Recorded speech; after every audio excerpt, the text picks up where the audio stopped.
Namashreshtam manumapi sachiputram atraswarupam rupam tasigrajam uruparim maturim gostavatim Radha kundam girivaram maho radhika madhavasam Prapto yasya pratita kripaya shri gurun tam natosmi Jayam Vishnupad Paramahansa Parivrajagacharya Varayasto Tarasata Shri Srimad Srila Bhakti Sunda Govinda Dev Goswami Maharaj Ki Jai.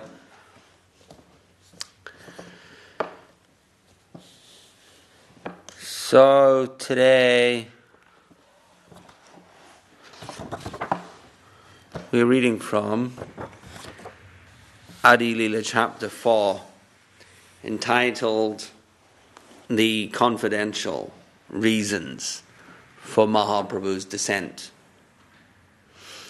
Today is Ashad Amavasya.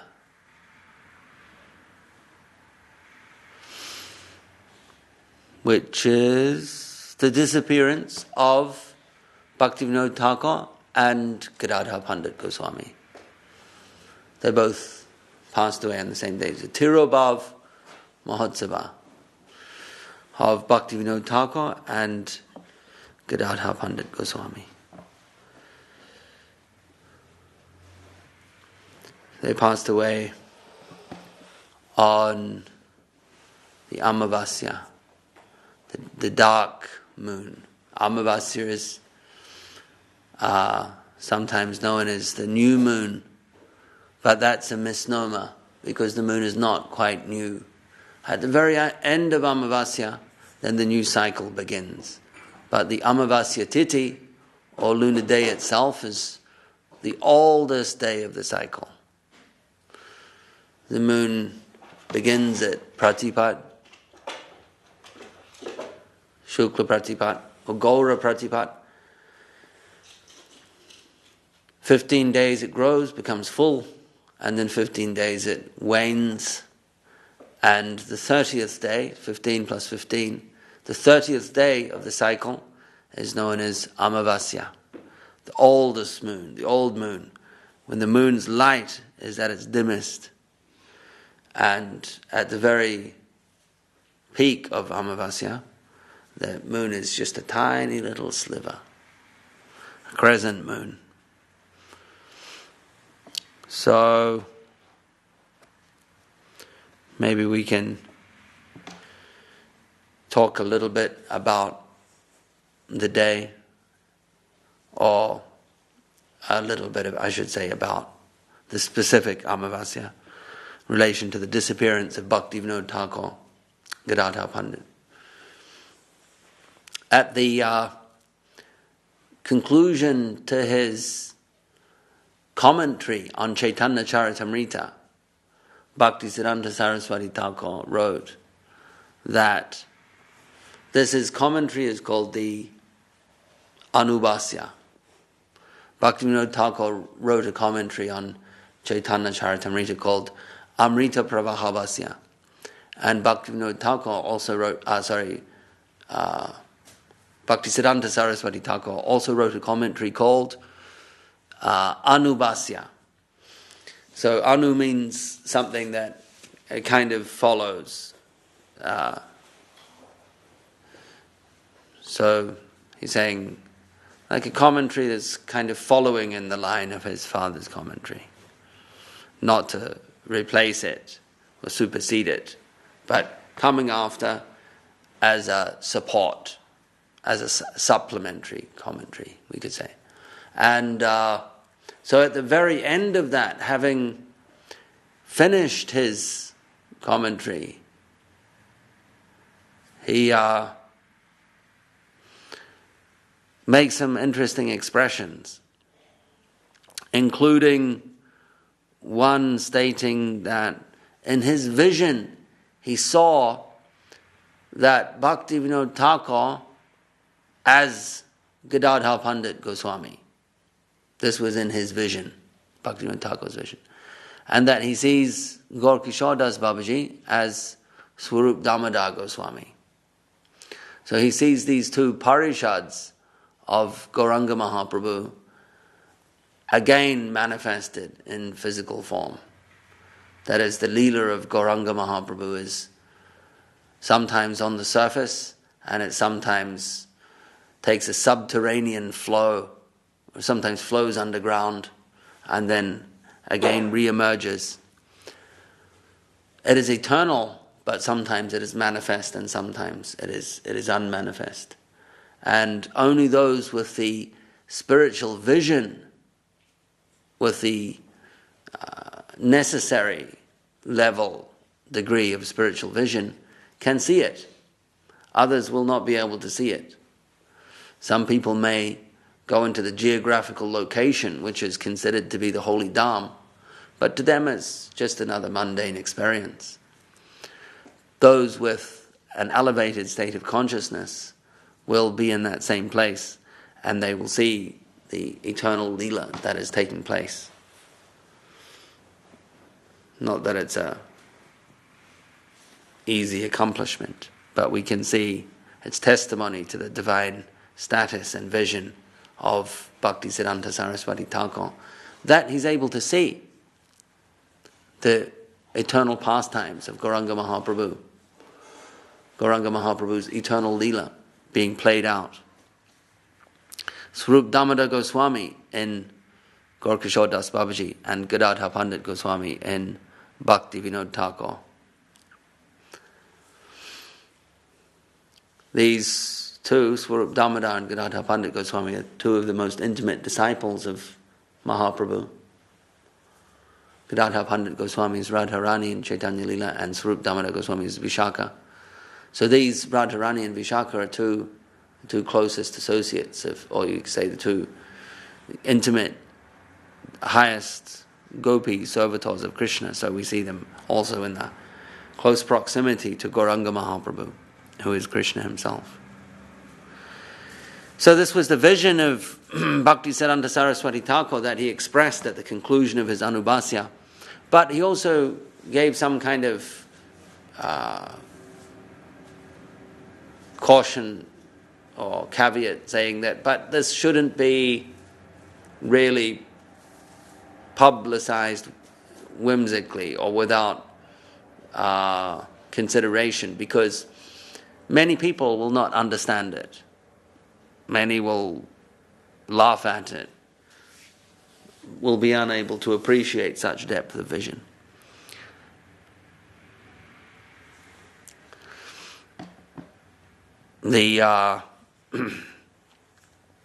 All social reformers and visionaries are generally laughed at.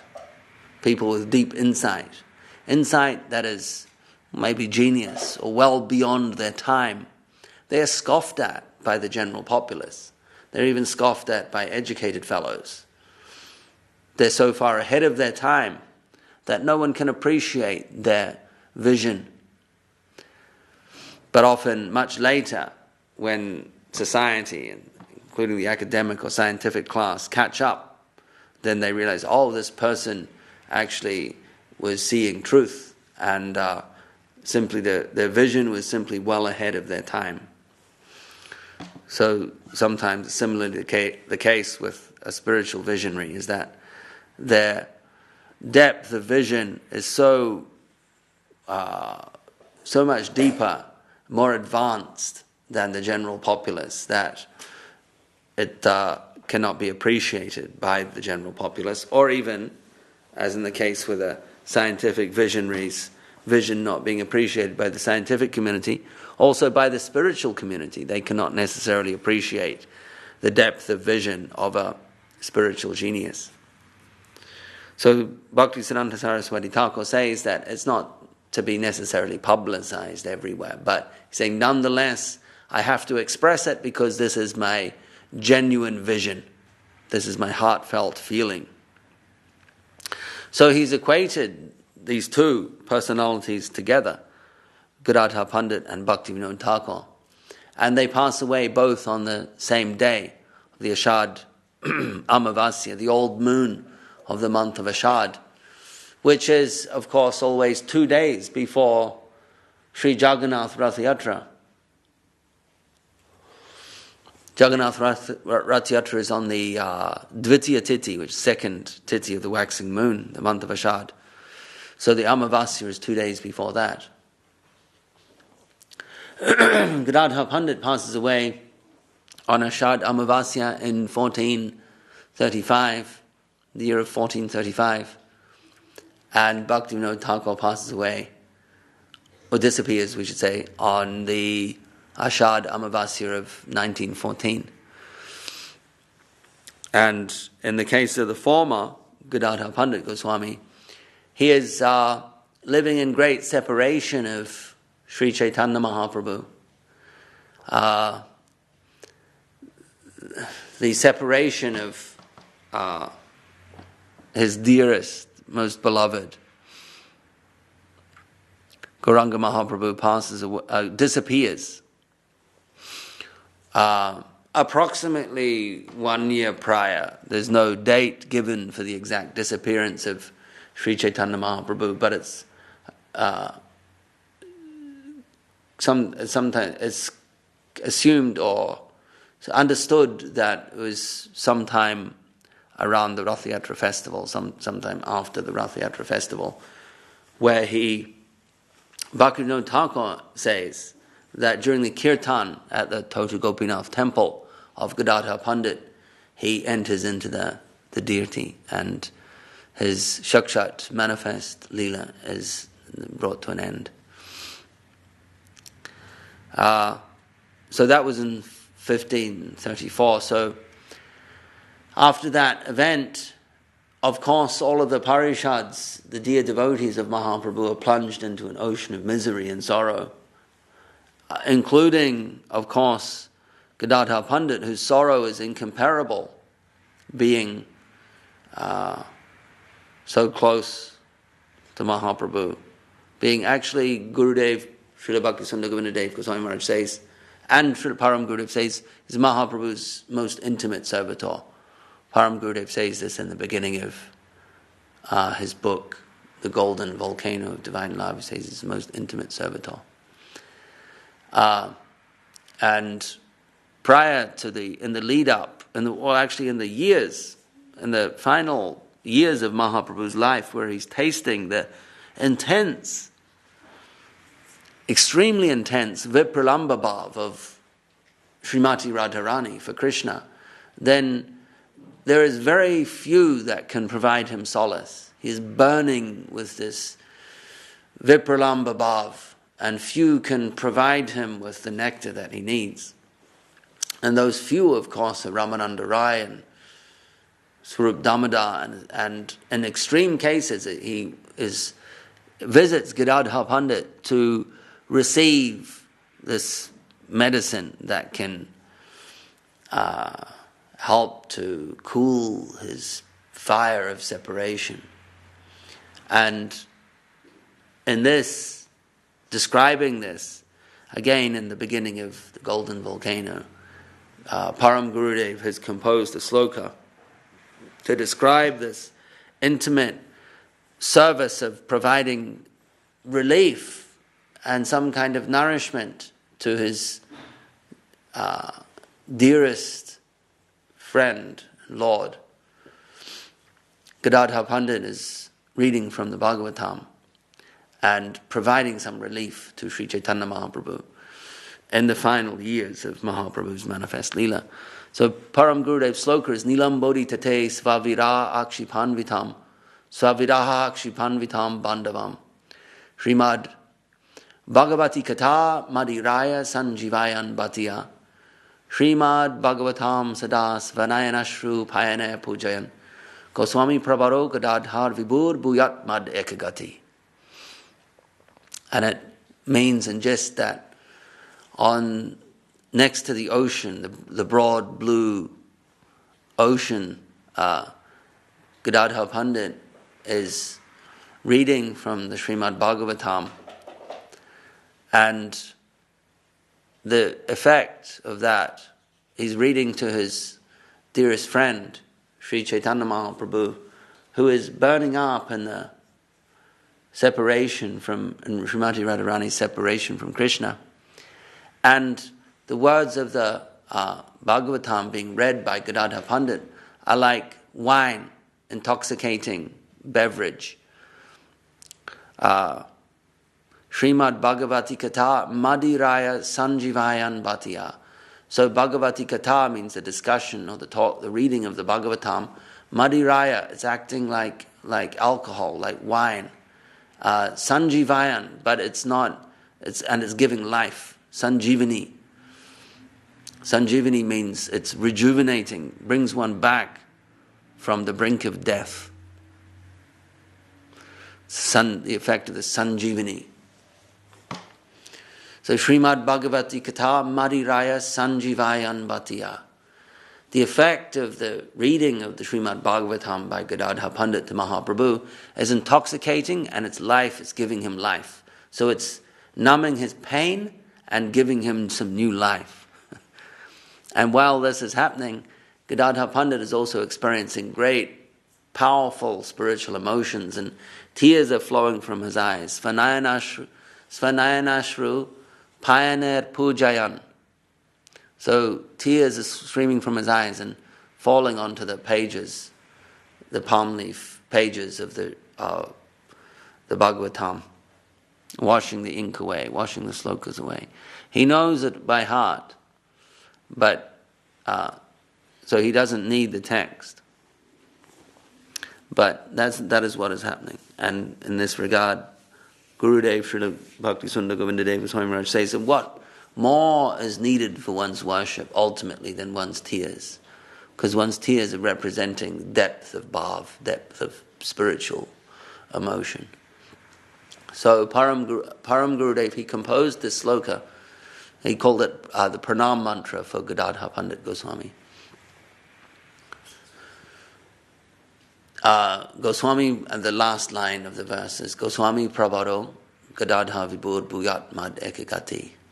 May the only purpose of my service be the pleasure of the best of the Goswamis, Gadadhar Pandit. And what service is he referring to? He's referring to a service that is actually to Bhakti Vinod Thakur. So we see this continuing theme of the connection of Gadadhar Pandit with Bhakti Vinod Thakur. That service is the Bhagavat Arka Marichi Mala, which is a condensed version of the Srimad Bhagavatam, which was written by Bhakti Vinod Thakur. So the Bhagavatam has 18,000 verses. And Bhakti Vinod Thakur composed a book called the Bhagavat Arka Marichi Mala, which is a condensed version of the Bhagavatam, which has 1,000 verses. And Srila Param Gurudev, Srila Sridhar Maharaj, he was inspired to make an even further, to condense it even further from 1,000 to 300 verses. And at the beginning of that work, he composed this Pranam mantra to Gadadhar Pandit. So he's saying, my only purpose in this work, composing this book, be the pleasure of Gadadhar Pandit. And if we see that Gadadhar Pandit is in line with Bhakti Vinod Thakur, then we can deduce from that also it's service to Bhakti Vinod Thakur, who has composed the previous condensed version, or condensed version of the Srimad Bhagavatam, 1,000 slokas. So there's more to be said on that.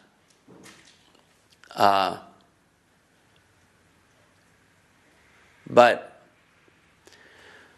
Gadadhar Pandit is supplying this Bhagavat Katha, which is rejuvenating, intoxicating and rejuvenating to Gauranga Mahaprabhu.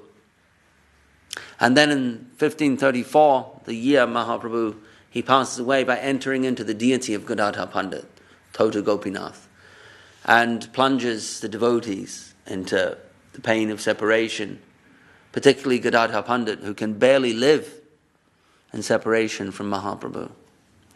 He is burning up, suffering from fever, and is finding it difficult to sustain his life. He's not eating. Burning up, like we read in Sri Chaitanya Charitamrita, how Srimati Radharani burns up in the separation of Krishna, withers away. So the same is happening to Gadadhar Pandit. He's withering away rapidly. And because he's becoming weak. His condition is becoming one of great debility. He's weak, he can't stand up. So then what happens is that his deity, Tota Gopinath, he sits down. Gadadhar Pandit cannot stand up to garland him. So Tota Gopinath, he sits down. He is the only sitting deity of Krishna. There's none other. So he sat down to facilitate the service of his devotee. And Gadadhar Pandit's separation from Mahaprabhu continues to take a heavy and rapidly deteriorating toll on his health, to the point where under 1 year, less than 1 year after Mahaprabhu departs, so does Gadadhar Pandit on the Amavasya, prior to Rath Yatra. So we may assume that approaching the anniversary of Mahaprabhu's departure, approaching the first Rath Yatra since the disappearance of Gauranga Mahaprabhu, it all became too much for Gadadhar Pandit, and he passes away just before the first Rath Yatra after Mahaprabhu's disappearance. And so Bhaktivinoda Thakur passes away on the same day. The connection is there. Back to Srila Guru Maharaj, Param Gurudev, he not only composes this sloka, this pranam mantra, in glorification of Gadadhar Pandit when he is contemplating, actually beginning his composition of this condensed Bhagavat, slokas of the Bhagavat. He also writes a poem. One of his first well-known compositions is known as Bhakti Vinod Viraha Dasakam, which are 10 verses, Dasakam, in separation, Viraha, of Bhakti Vinod Thakur. Sri Bhakti Vinod Viraha Dasakam. These are in Prapana Jivanamrita, right? Could be.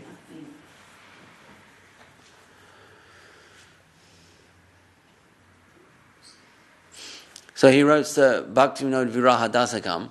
That will be in the back of Prapana Jivanamritam. They're not actually part of Prapana Jivanamritam, but they'll be in the appendix. And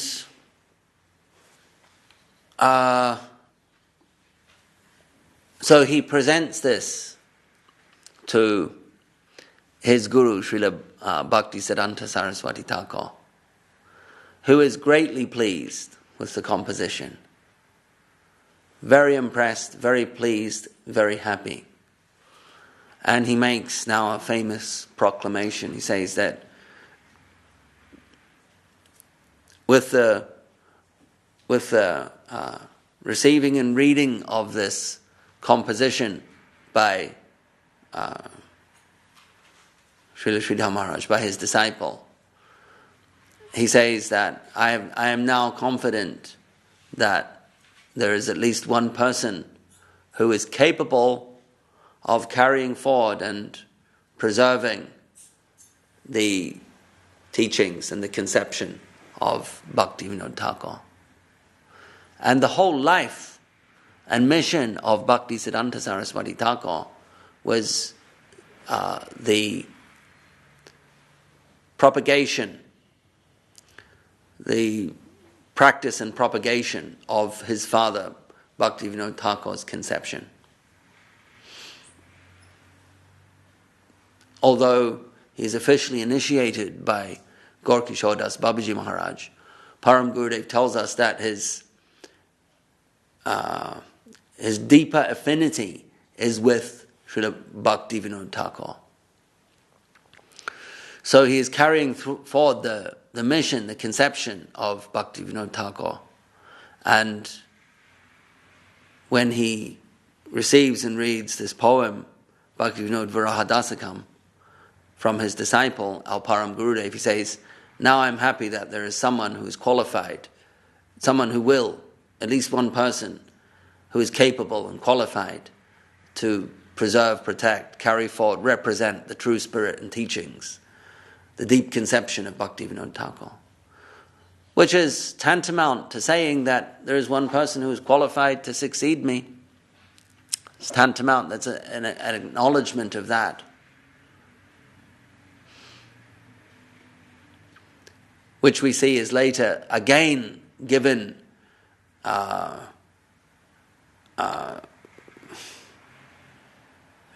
you say by Bhaktisiddhanta Saraswati Thakur prior to his departure. It's again the recognition of Param Gurudev in this regard is again made obvious by Saraswati Thakur when he gets Param Gurudev to sing Sri Rupa Manjari Pada.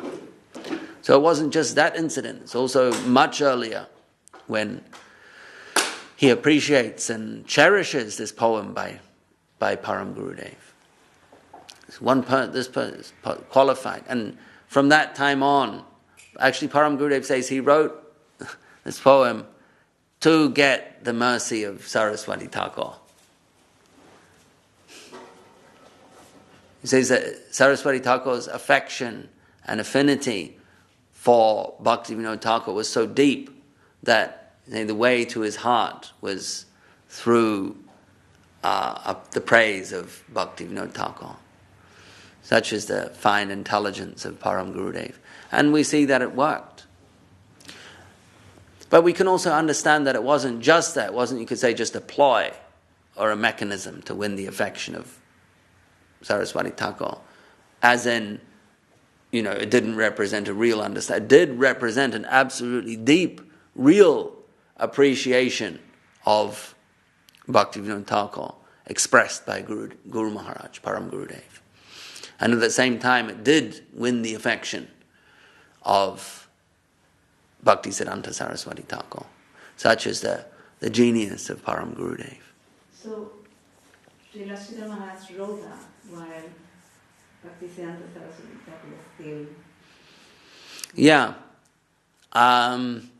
The year that it was written, I think it was written sometime between 1926 and 1930.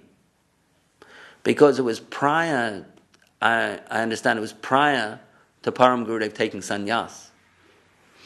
So he took sannyas in, there may be a clue at the end of the composition.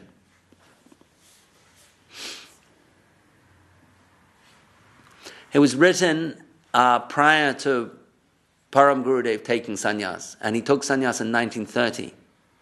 So it was sometime between 1926, when he joined full-time the Gaudiya Math, and 1930, when he took sannyas. Is there any clue in the final verse? No. No? Mm-hmm. It's a very beautiful poem. It's worth reading. Oh yeah, wait. The preceding prayer to Srila Bhaktivinoda Thakur, 1838-1914, the pioneer of pure devotion in the recent age, was composed within the lifetime of the author's guru, Srila Bhaktisiddhanta Saraswati Thakur Goswami Prabhupada. Upon reading the original Sanskrit verse, Srila Prabhupada commented, "Now I am confident that we have one man who is qualified to uphold the standing of our sampradaya." But it doesn't say that. Yeah. Well, there is another verse, and I forget which one. I need to brush up on Param Gurudev's compositions. But there's another verse where he ends with calling himself Ramananda Das, and that is written after Bhaktivinoda Viraha Dasakam.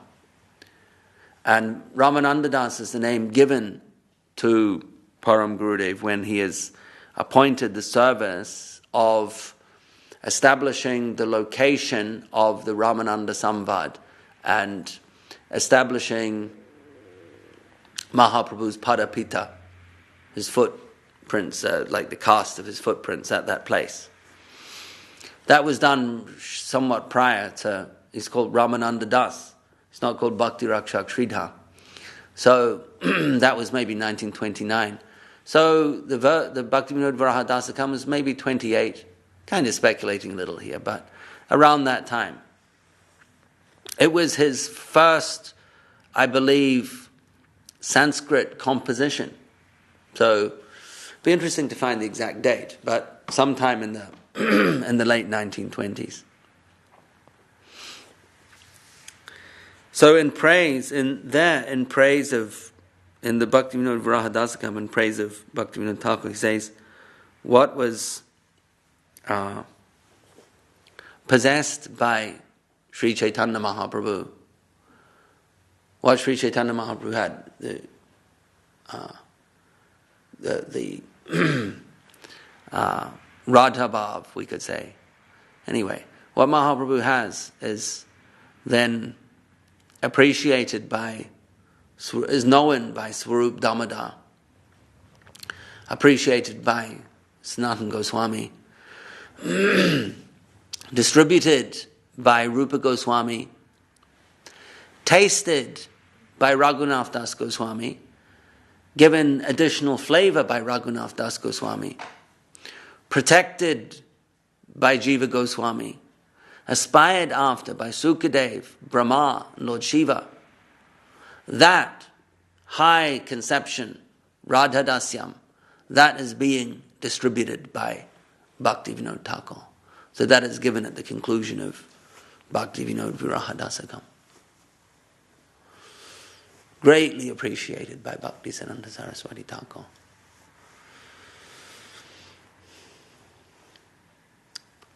So when that's some gist. We could continue for a while longer, but that's some gist of appreciation of Gadadhar Pandit and Bhaktivinoda Thakur. Saraswati saw them as the same, along the same identity, passing away on the same lunar day, disappearing, we should say, on the same lunar day. Bhaktivinoda Thakur in 1914. There was a miracle. Param Gurudev talks about it somewhere. I'm not sure if it's been published. It'd be nice to get the pastime published in a book. I'm not sure where to find it either. I remember reading it a while ago and I forget where I read it. Where Srila Sridhar Maharaj is talking about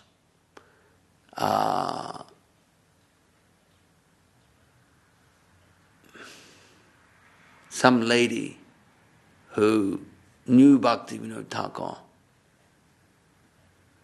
I think it was a lady. Anyway, someone who knew Bhaktivinoda Thakur in his later days, and perhaps even a relative, but who was familiar, acquainted with the circumstances of his departure. And they would recount, and Param Gurudev was saying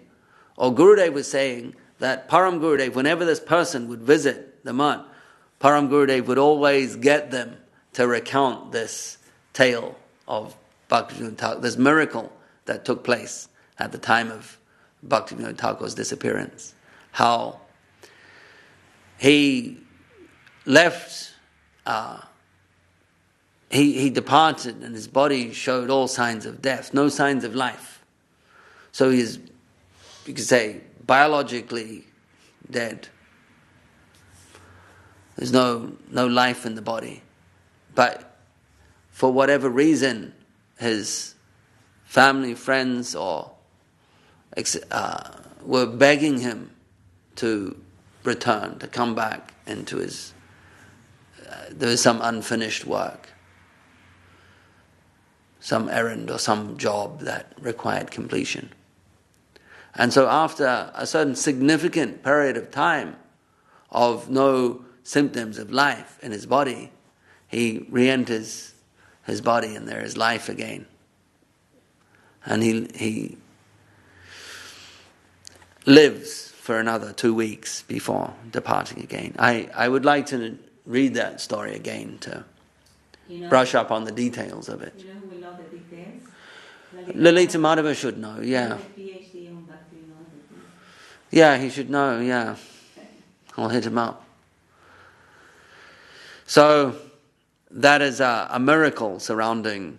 Normally we hear of this with yogis who have mastered the ability to manipulate what are called the life airs, or the vayus of the body. The vayus are responsible for the departure of the soul from various points in the body. So normally it's yogis who have practiced mastery over the subtle elements, including the air element, which is responsible for moving the soul out of the body at the time of death. Normally we see that. They can move the soul out, they can die at will and then return to a body. This is a very advanced stage of yoga practice. Not really sought after by devotees because it doesn't have any direct bearing on bhakti. But at the same time, we can see that sometimes by the will of Krishna, or even by the will of the devotee, that these what are considered high yogic siddhis, masteries, can manifest in the lives of devotees in certain circumstances, as in the case of Bhakti Yoga Thakur at the time of his departure. And Gurudev making the point that Param Gurudev, he liked to hear the story. And it was there's some jovial or happy connection, spirit in which the story was told and requested to be told from memory. So that's some discussion of the topics of the Gadadhar Pandit and Bhakti Yoga Thakur, who both departed on this day. Generally speaking, the times of the departures of the Vaishnavas are a bittersweet affair, where the departure is, of course, produces separation, but also Gurudev makes the point that all activities in the life of a Vaishnava are auspicious, even if they may be tinged with some sadness. Just like the chastisement of a Vaishnava is auspicious, even though it may be superficially painful. So the departure of a Vaishnava, even though it may be painful on the surface, is greatly auspicious. And I always like to note the point that Srila Gurudev makes, that when a Vaishnava departs, they cast a kripa-saturated or a mercy-filled glance far and wide, akin to one final and very liberal distribution of their merciful substance, of their mercy. So the departure day is one of great opportunity where devotees can take advantage of this very liberal and generous distribution of mercy by the departing Vaishnava. And that's the whole point of remembering these topics on the Tirobhav Titi, or any Titi, whether it be Avirbhav or Tirobhav, is that we align our consciousness with these illustrious persons of history who have departed, so that we may avail ourselves of the mercy that is available, the extra mercy that is available on this particular day. So it's what we may call a day of special power, to be appreciated and to be capitalized upon, to be remembered and honored for our own benefit. So there's a lot more to say in praise of Bhakti Yoga Thakur and Gadadhar Pandit Goswami, but that's some discussion in relation to their Tirobhav Titi. Jai Srila Bhakti Yoga Thakur ki jai, Shri Gadadhar Pandit Goswami ki jai, Srila Bhakti Sundar Govinda Dev Goswami Maharaj ki jai. And actually, if somebody wants to read later, in Prabhana Jivanamrita, page 191, is that beautiful prayer or composition by Guru Maharaj. Yes, that's correct. In case you didn't hear that, in the Saraswati is saying in the appendix to Sri Sri Prabhana Jivanamritam, by Srila Bhakti Rakshak Sridhar Maharaj is a collection of Sanskrit compositions by Srila Sridhar Maharaj, including Sri Bhakti Vinod Viraha Dasakam. There are a collection of prayers to Saraswati Thakur, to Bhakti Vinod, to Gorkishore Das Babaji Maharaj, and to Rupa Goswami. So they're all there in the appendix to the Prapana Jivanamrita. Not all editions, but the edition that we have now, the boxed edition, the famous deluxe boxed edition with gold Some people may not know. Gold trim. But show them the box as well. That's part of it. Very beautiful. Look at this. This is the 1987 edition of Sri Sri Prapana Jivanamrita. It was thought to be out of print, this book actually, but then a few boxes were discovered some time ago in the attic of the Green Street Temple. It even comes with its own jacket. So it fits inside like this. You can protect it. Protect it as you would something very valuable. So, in the Spanish as well. Yes, it's in Spanish. What, this edition in Spanish? Yeah. Really? Maharaj. Oh, it's not this exact edition, though, is it? It is from there. They translate it. It looks exactly like this No, with the it cover. doesn't look like that. Yeah, it's a different edition then. Yeah. But yeah, so it's in Spanish. In case anyone is wanting the nectar in Espanol. Espanol? Espanol. Yes, and in the back, in the, I guess it's an appendix, there's a section called Selected, it's been titled Selected Gems, which means selected compositions by Srila Bhakti Rakshak Sridhar Maharaj. Starting with Sri Prabhupada Padmastavaka, Sri Bhakti Vinod Viraha Dasakam, to Gorkishore next. Yeah, Sri Srimad Gorkishore Namaskara Dasakam. And then Rupa Goswami, Sri Sri Daita, another one to Srila Bhakti Siddhanta Saraswati, Sri Sri Daita Dasa Dasakam. And then to Rupa Goswami, Sri Rupa Padaraja Pratana Dasakam. So a lovely collection of poetry. And then a final one, Sri Daita Dasa Pranati Panchakam. So 3 in total to Saraswati Thakur and others to Gorkishore, Bhaktivinoda Thakur and Rupa Goswami. All there, Dandavat Prabhu. All there in an appendix at the end of Prapana Jivanamrita.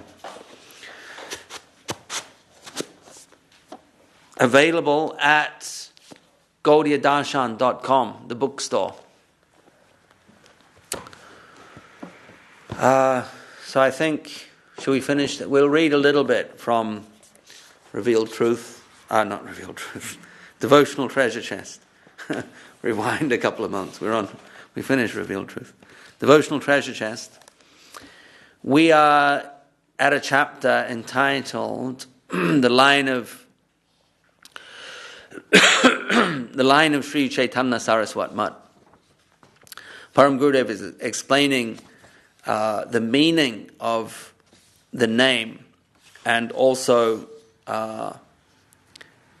the deeper conception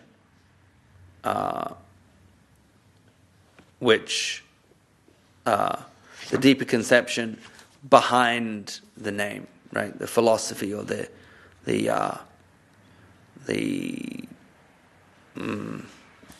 position, or the Siddhanta, you could say Siddhanta, the conclusion, the philosophical position which underpins the name, Sri Chaitanya Saraswat Mat. So he's given the initial conception that it's from Sri Chaitanya Mahaprabhu, the teachings of Sri Chaitanya Mahaprabhu, as they've been represented by Bhakti Siddhanta Saraswati Thakur. Chaitanya Saraswat, Sri Chaitanya Saraswat Mat. And that is the gist of the meaning In gist, that's what the name means. Sri Chaitanya Mahaprabhu's Krishna conception, as it has been envisioned, practiced, and presented by Bhaktisiddhanta Saraswati Thakur, because there are many different visions of Mahaprabhu. Not all visions are congruous with one another. They don't all agree with one another. There are many different biographies of Gauranga Mahaprabhu. Some of them contain spurious information, questionable. Some of them contain ideas regarding Mahaprabhu that may not only be the deepest appreciation, but they may be some kind of a deviant conception. They may be a misguided conception of Mahaprabhu. So, for instance, we see the deep conception of Mahaprabhu as Radha Krishna Milita Tanu, Radha Bhava Duti Suvalitam Nomi Krishna Swarupam, as Mahaprabhu in the mood of Srimati Radharani, Radha Krishna combined, Mahaprabhu tasting Srimati Radharani's love, her happiness, his own beauty, Krishna's beauty, etc. So this is not always given everywhere. This is given exclusively in the Chaitanya Charitamrita, because the Chaitanya Charitamrita is informed from the diaries of Raghunath Das Goswami, or from the memory and the writing, the record, I should say, of Raghunath Das Goswami, which comes in large part from Swarup Damodar Goswami. And it's Swarup Damodar's Radha Bhava Duti Suvalitam Nomi Krishna Swarupam, this deepest appreciation. It also comes from Ramananda Rai. These are Lalita and Vishaka in Krishna Lila. So the deepest appreciation of Krishna comes from those devotees who are closest to Krishna. Krishna's deepest identity, you say the truest identity, the deepest and highest realization of someone's identity comes from those who are closest to them. The example is given of a head of state, and they may have a particular relationship with the subjects, the population of the country they rule. And that is of a particular quality and strength, that relationship. But then in their domestic life, they are still the same head of state, but they have a deeper and more intimate quality of relationship with their family members. So if you want to really know who the person is, you ask those who are closest to them, because they know them most intimately. So if you really want to know who Krishna is, you ask those who are closest to Krishna. You follow Srimati Radharani, you serve Srimati Radharani. Or if you really want to know who Gauranga Mahaprabhu is at the deepest, truest, or we should say highest level, who do you go to? You go to the most intimate associates. So we see those are Ramananda Rai, Swarup Damodar, Gadadhar Pandit. These are the Madhurya Leela, the Madhurya Rasa associates of Gauranga Mahaprabhu. Radharani, Gadadhar Pandit, Vishaka, Swarup Damodar. No, Vishaka, Ramananda Rai. Lalita, Swarup Damodar. So Swarup Damodar gives this conception. We can read it right here in verse number 5 or 6 of Chaitanya Charitamrita. Radha Bhava Duti Suvalitam Nomi Krishna Swarupam, where this almost revolutionary, novel, but the highest conception of Gauranga Mahaprabhu is given. And it's also similarly expressed in the Ramananda Samvad, where Mahaprabhu reveals himself to Ramananda Rai at the conclusion of this discussion.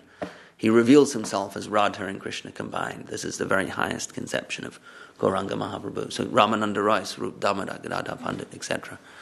So the Chaitanya Charitamrita, written by Kaviraj Goswami, is informed by Raghunath Das Goswami, who is, as we know, under the charge of Swarup Damodar. When he arrives in Jagannath Puri, he is immediately put under the tutelage of Swarup Damodar by Mahaprabhu himself. So this highest conception is coming through in the Chaitanya Charitamrita. Saraswati Thakur says that if there's some pralaya, like the flood waters rise at the end of the day of Brahma, if there's some pralaya, then and all the literature is destroyed, then only the Chaitanya if only the Chaitanya Charitamrita will remain, that's fine. He'll clutch it to his chest and swim in the rising waters of the pralaya. So, such is Saraswati Thakur's appreciation for Chaitanya Charitamrita, and Chaitanya Charitamrita gives the highest conception of Gauranga Mahaprabhu. So that high conception of Gauranga Mahaprabhu, as it is cherished, practiced, and presented to the world by Saraswati Thakur, that is the Sri Chaitanya Saraswat Mat. That is the ethos. The ethos means the deep essence of the Sri Chaitanya Saraswat Mat. So, Param Gurudev Sridhar Maharaj is talking about that here in response to the question. You have given the name of your mission as Sri Chaitanya Saraswat Mat. And what is the meaning of that? So, Param Gurudev explains that. He says, just to summarize again here, he says, these are his words. So the substantial meaning is from Chaitanya to Saraswati. From Lord Chaitanya, that is from Lord Chaitanya to Bhakti Siddhanta Saraswati. It is the culture of Srimad Bhagavatam as viewed by Sri Chaitanya Dev and his followers up to Bhakti Siddhanta Saraswati. This is the object, the theme, and the purpose of our life. Our nature and acquaintance is there. They are our masters, and we are the servants of that group. We want to revere them, to propagate knowledge about them, and to ask people to accept them. Our whole concern is there. So he continues, where we will continue where we left off yesterday, around that point, around that place. Though the Himalayas were the highest mountains, they were also considered to be the youngest. Where the Himalayas rose, that area became very cold, and the people came down to inhabit the plains. So he's talking in the prehistory, thousands of years ago, during the time of the Saraswati River, which is mentioned in the Rig Veda. With the rising up of the Himalayas, the plains also rose up out of the sea, thus increasing the landmass of India. The seat of ancient civilization was there, but as it rose in height, the people came down to the warmer coastal regions. The original seat of Vedic or Aryan civilization was on that side, and gradually it spread itself towards the coast. It is from the banks of the Saraswati that the Vedic culture began. Gradually, it has been extended towards this side. East Bengal and this area by the Ganges is ancient, but many other areas have sprung up from the sea. In the south of India, some areas are also ancient. So the Saraswat Brahmanas are a particular group of Brahmanas who uphold the Vedic culture. They are supposed to have their residence now in the upper Himalayas, and they are gradually coming this side. Our temple is Chaitanya Saraswat, distinct from the Saraswat Brahmanas. So Chaitanya Saraswat is the line of Bhagavatam as enhanced by Sri Chaitanya Dev. Of all the acharyas, Chaitanya Dev preached about love divine. Clearly and in a developed scientific way, only Chaitanya Dev preached the fifth end of life, Bhagavat Prema. The end of life is to acquire love, affection, and attraction for Godhead, for Krishna. Krishna is the Lord of love, and he is the innermost conception of Godhead. The highest conception of Godhead is in Krishna. The jiva can have a relationship with him, and the relationship of love. And that is the highest achievement for all souls ever known to have come down to this world. Thus, Sri Chaitanya Saraswat is exclusively Chaitanya Nuga Saraswat. Anuga means to follow. So Chaitanya Nuga Saraswat, Saraswat that belongs to the school of Sri Chaitanya Dev. They are believers in Krishna consciousness and Chaitanya Dev's instructions. Saraswat means that the communication is within sound or words, a treasure of words. Here, sound refers to the holy names. Their business is with divine sound. Their duty is with the transaction of divine sound. And what sort of divinity? Krishna consciousness sound business. That is their trade. They are engaged in the transaction of the divine sound of Krishna, Krishna consciousness. Krishna consciousness is a philosophical, ontological expression, but Krishna Chaitanya consciousness means that Chaitanya is there. His name is Krishna Chaitanya. Srila Swami Maharaj, that is Srila A.C. Bhaktivedanta Swami Prabhupada, called his society ISKCON, but the public has given it a very warm welcome by calling it the Hare Krishna movement. But Krishna consciousness is an ontological expression that can be realized by the philosophically minded. In the name Krishna Chaitanya, Chaitanya means consciousness. So Krishna consciousness means Krishna Chaitanya. The name is there personified. When I asked Bhaktivedanta Swami Maharaj why he was fond of the name ISKCON, he had given for his society, he replied, Isha Kon, Isha Vasyam Idam Sarvam.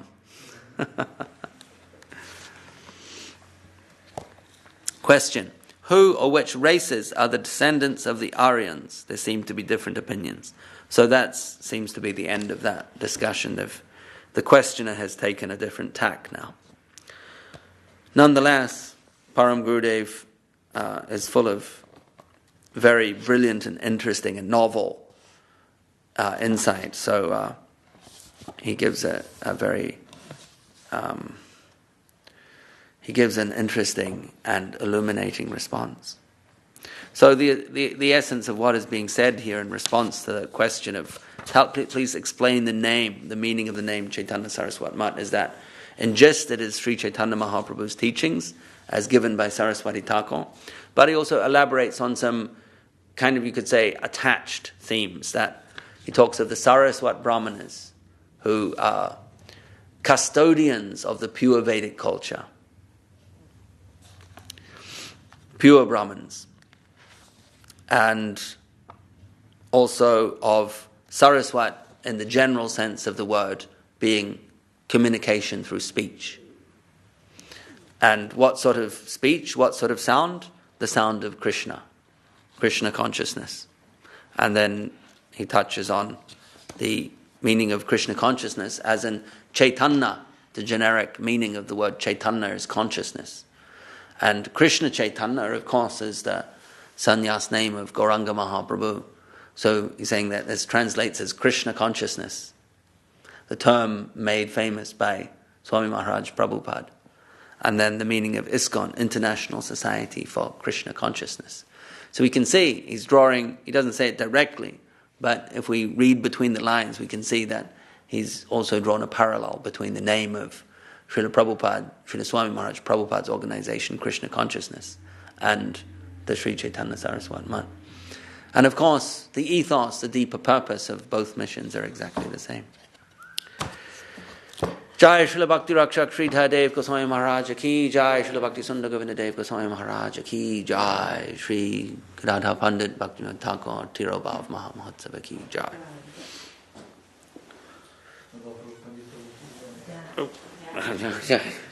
Govinda Chandra Prabhu Ki Jai. We're yet to sing. Very nice. Oh, thank you. Yeah. From Prabhupada's own lips, his own explanation. I haven't read this anywhere else. This is an absolute. I remember reading it before somewhere. This is published, maybe in a. I forget where it's been published before. Maybe in a Gaudiya Darshan magazine, but Madhusudana Maharaj has put it in this new book, which is brilliant. All right, we're going to sing Hari Haraya. Who's going to sing? Hari Haraya Nama Krishna Yadavaya Namaha. Hari Haraya Nama Krishna Yadavaya Madhavaya Keshavaya Namaha. Gopala Govinda Ram Sri Madhusudan. Giridhari Gopinath Madana Mohan Shri Chaitanya Nityananda Shri Advaita Chandra Hara Hara Shiva Sari Gaura Bhakta Vrinda Jai Rupa Sanatan Bhatta Raguna Shri Jiva Gopal Bhatta Das Raguna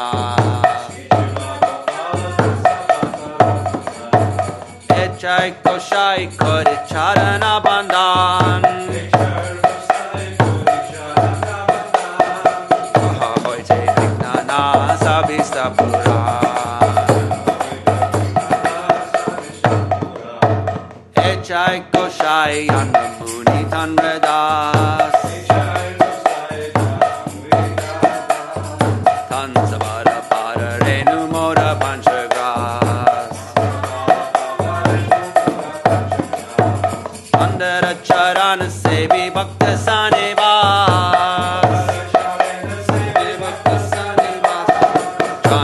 Janame Mora Eya Vilas Echai Koshai Jabe Braje Koilovas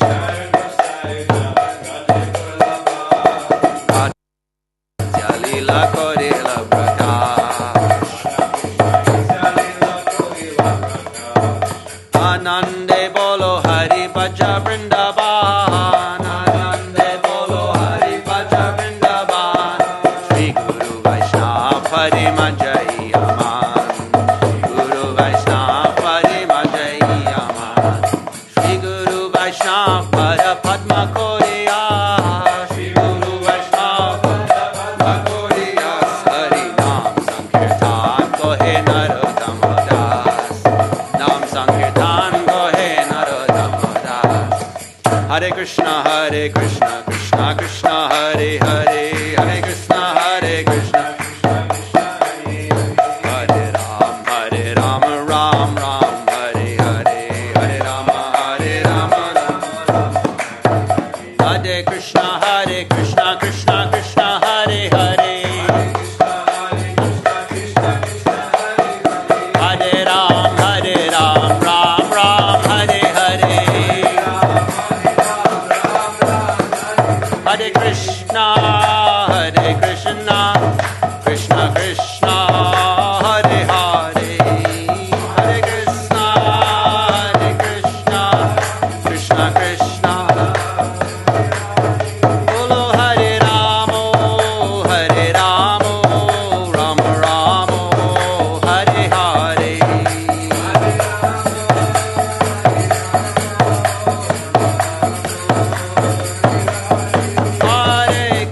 Hare Krishna Krishna Krishna Hare Hare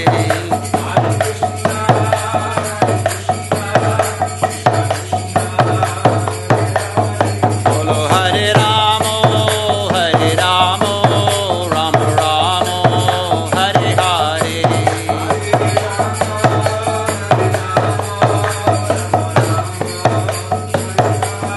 Jaya Gaura Hari Jaya Gaura Hari Jaya Gaura Hari Jaya Gaura Hari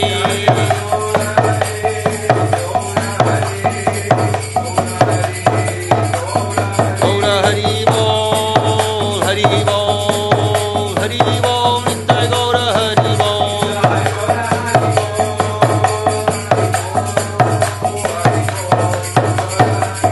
Nitai Gaura Hari Bol Hari Bol Nitai Gaura Hari Bol